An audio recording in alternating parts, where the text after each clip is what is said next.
7763님, 감성을 잃지 않고 살아가고 싶은데 이성적으로도 균형을 잃지 않아야 할 때 마음이 어렵습니다. 나만 맞다는 생각 때문에. 근데 이거는 이런 걸 좀 소개해드리고 싶어요. 내가 맞아 라고 생각하는 아주 큰 이유 중에 하나는 제 경우엔 이런 게 있었던 것 같아요.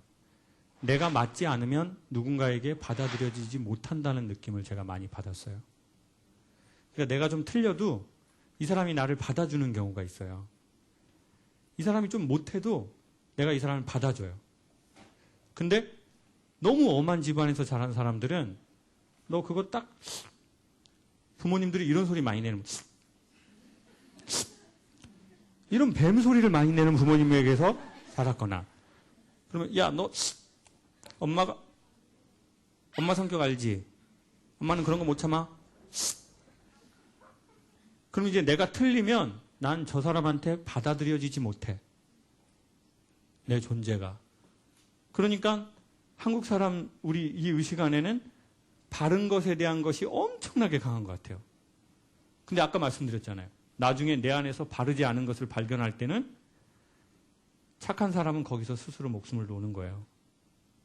왜요? 내가 이때까지 손가락질한 사람이 얼만데요? 내가 이때까지 말한 사람이 얼만데 내가 내 안에 있는 그거를 발견했다고 생각해 보세요. 내가 모르는 나를. 그래서 결혼은 힘든 거거든요. 내가 모르는 나를, 내가 보고 싶지 않은 나를 발견하게 해주는 제도니까. 연애도 마찬가지고. 내가 보고 싶어 하지 않은 내가 있거든요. 내가 마주치고 싶지 않는 자기의 밑바닥이 있거든요. 그러니까 뭔가 받아준다. 그래, 너 그래도 오케이. 이런 거예요. 근데 그걸 내가 나한테 조금 하면 좋겠다는 생각이 들어요. 네. 너무 조건부로 받아들이지 않으면 어떨까? 조금이라도. 그런 생각입니다. 예스24에서 포인트로 살 수 있는데 사인 받아서 살라고요. 아니, 이분께는 여기서도 사고 예스24에서도 사서 친구 하나 주고 이런 말씀을 드릴게요. 우울할 때 웃게 해주셔서 감사합니다. 3개월 동안 아파서 힘들었었는데 덕분에 잘 보냈습니다. 감사해요. 2권 사면 3만 원. 병원 한 번 가는 것보다 낫습니다. 28세까지 아무것도 이뤄놓은 곳이 없이 살아온 것 같습니다. 82세라면 이런 말을 해도 되지만 28세에 뭘 아무것도 이뤄놓은 것이 없다고 이런 문자질을 합니까? 이제는 진짜 원하는 것을 찾고 나가고 싶은데 큰 꿈을 추구해야 하는지 지금 당장 하고 싶은 것을 해야 하는지 모르겠습니다. 자, 080 하나님 28살. 네? 아 이분이시구만요. 아까 이거 할 때부터 알아봤어요 내가. 네. 자, 28살인데 아무것도 이뤄놓은 것이 없다. 이거 뭐 어떤 뜻인가요, 선생님? 제가 지난 1년 동안 4번의 직장을 왔다 갔다 했는데 고등학교 때부터 하고 싶은 게 뭔지 굉장히 찾고 싶었어요. 근데 그렇게 찾지 못하고 도움도 못 받으니까 그러면 나는 나중에 누군가에게 그런 도움이 되는 사람이 되고 싶다 이런 마음을 항상 가지고 있었는데 이전 직장 이제 최근 직장 그만두면서는 그럼 나는 그냥 하고 싶은 거 하는 게 맞나 보다. 이제까지 다 안 맞았으니까. 선생님, 죄송합니다. 잠시만요.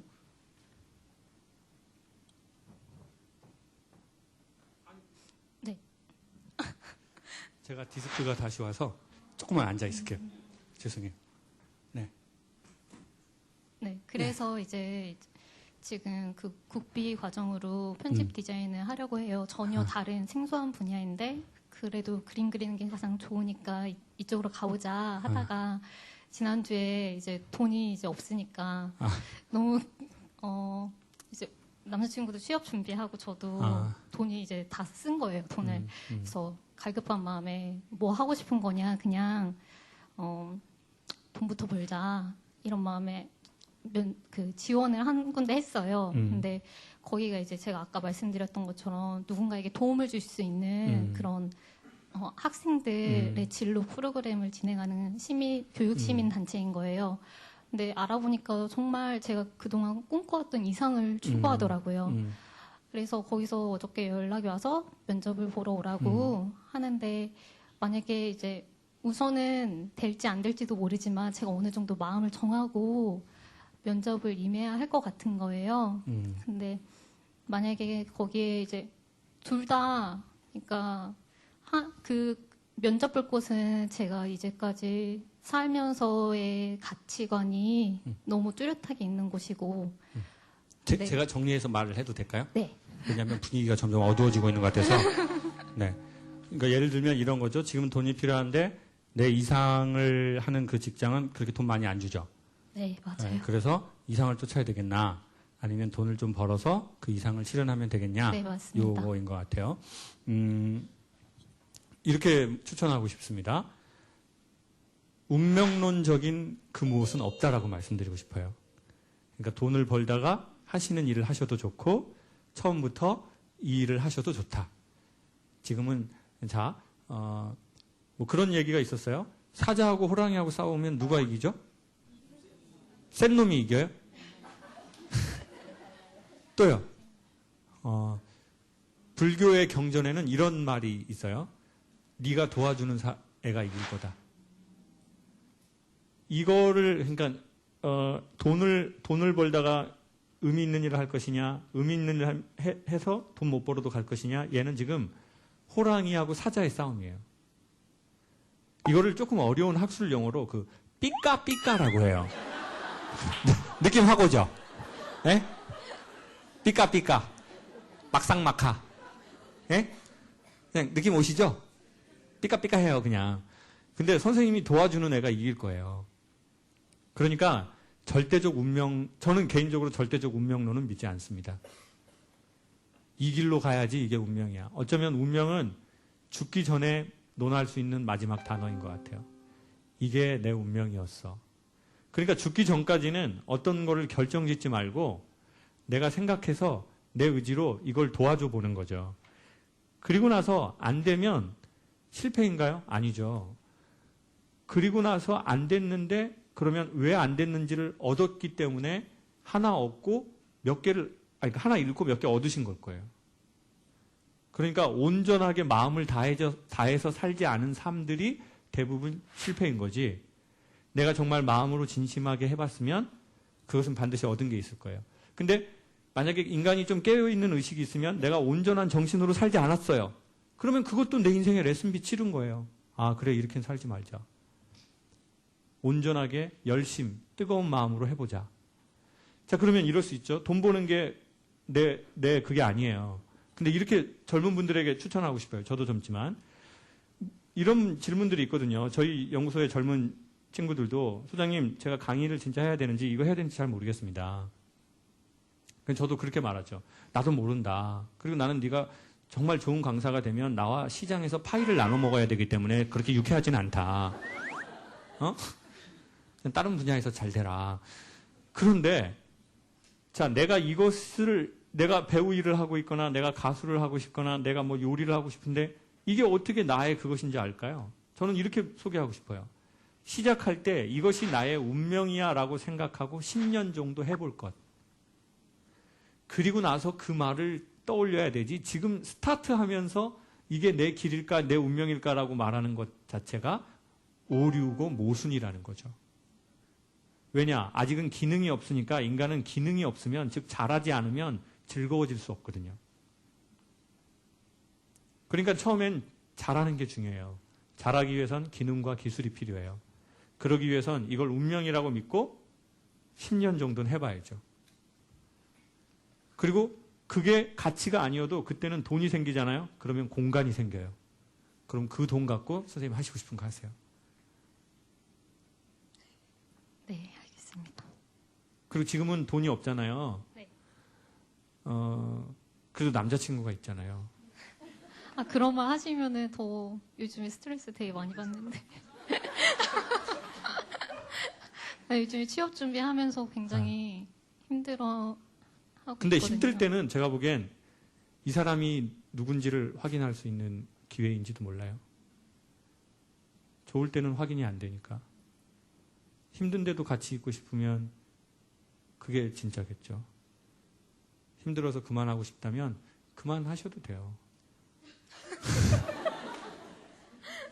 아니, 연애잖아요, 연애. 연애인데 왜 그래요? 네. 오늘로 끝나는 건가요? 포프리쇼 와서 서로 책 하나씩 사고.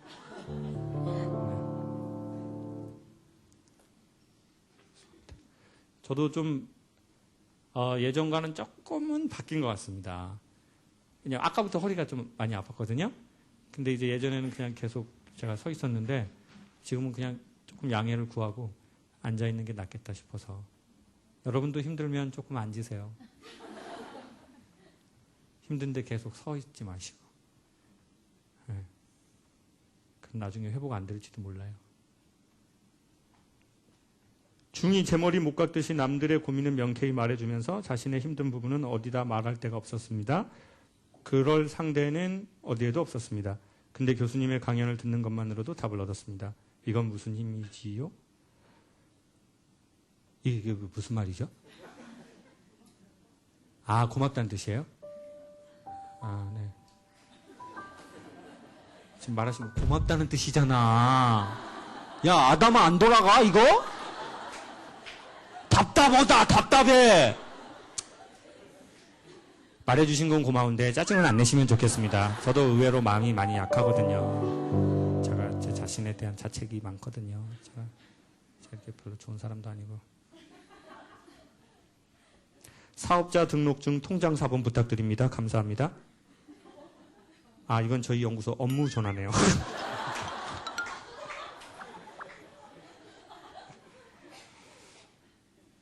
한두 개만 하고 마칠게요.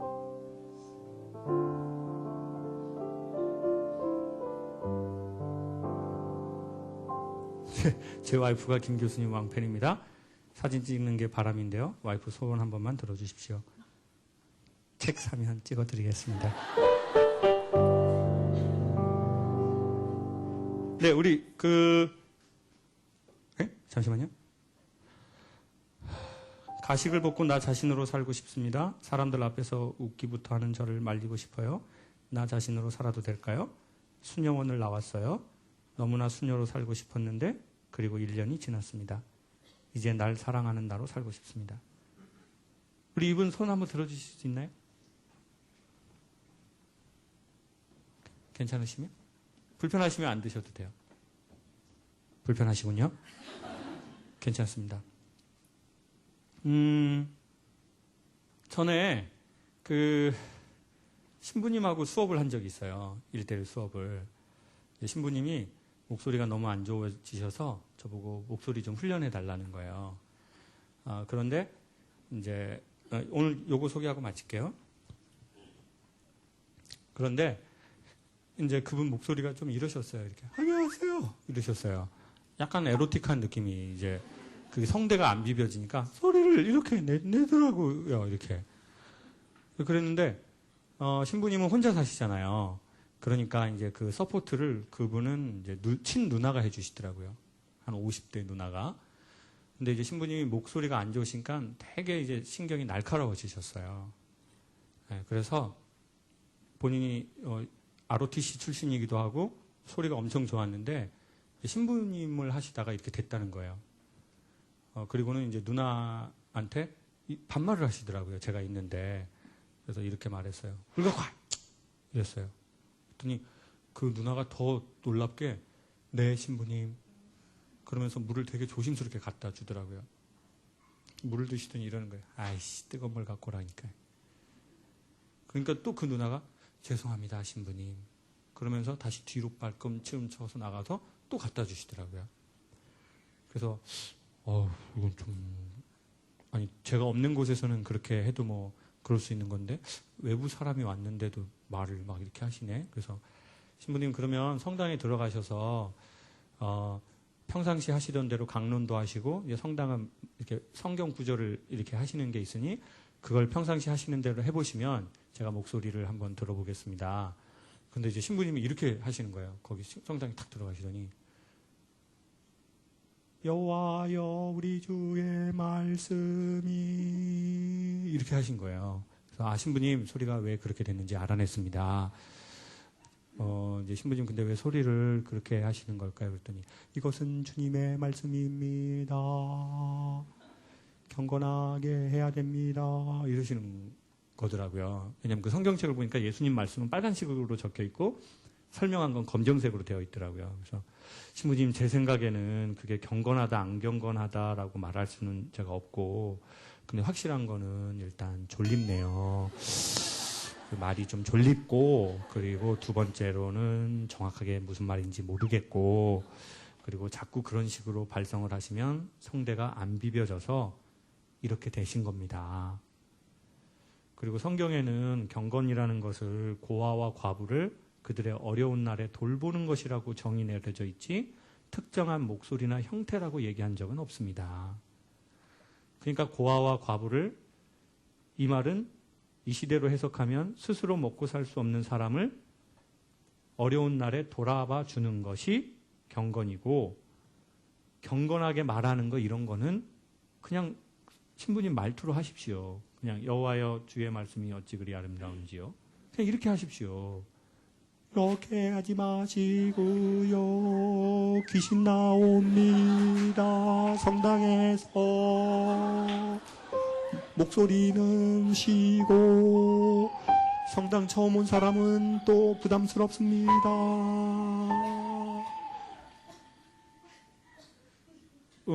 그렇게 소개를 한 적이 있거든요. 그런 것 같아요. 그리고는 이제 그때 왜 이 말씀을 드렸냐면 신부님이 이런 말을 다 동의해 주셨어요. 그래서 소리가 조금씩 좋아지셨어요. 그래서 이제 마음이 열리니까 친구를 소개해 주시는 거예요.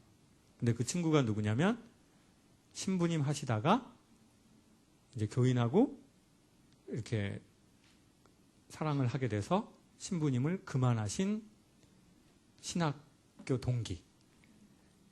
네.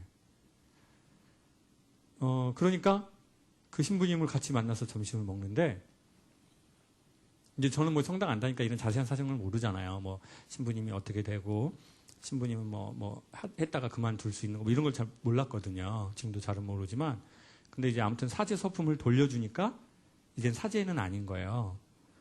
근데 그 신부님 얼굴에 너무 이런 게 있는 거예요. 그러니까 얼마나 큰 죄책감이 있으실 수 있잖아요.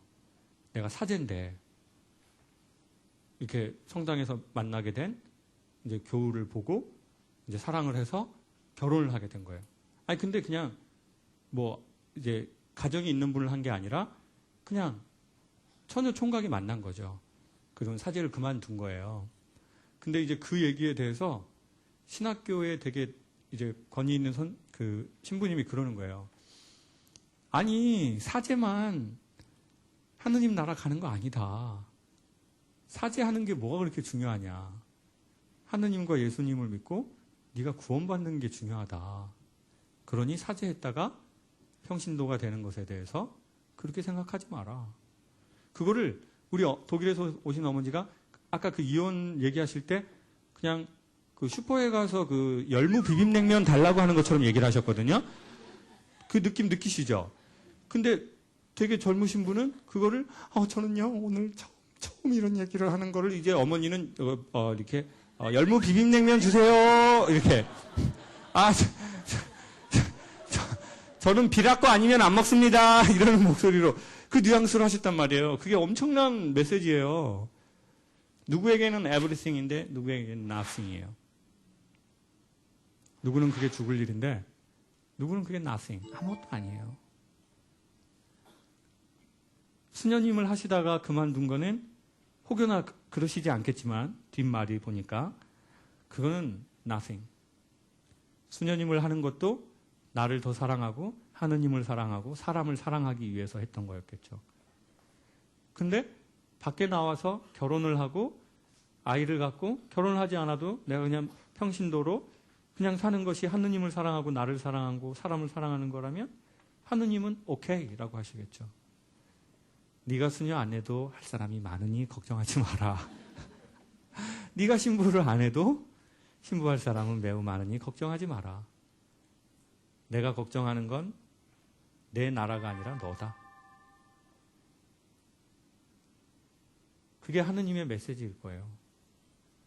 그리고 나는 너를 위해 내 아들을 줬으니 난 너를 생각한다.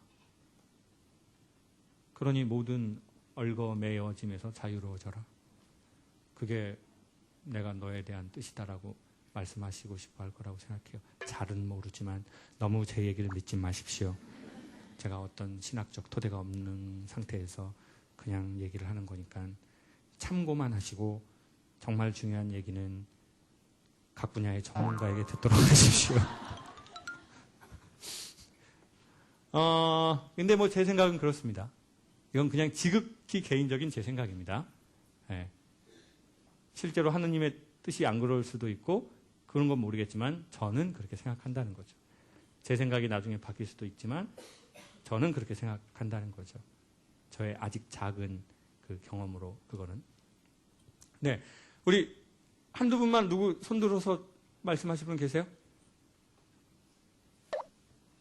아, 어머나 세상에. 꽃을 주시려고 하는 거죠? 아, 감사해요. 아유.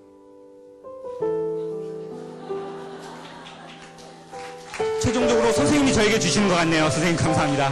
아유, 감사해요. 아유, 감사합니다. 감사합니다. 네, 어머니.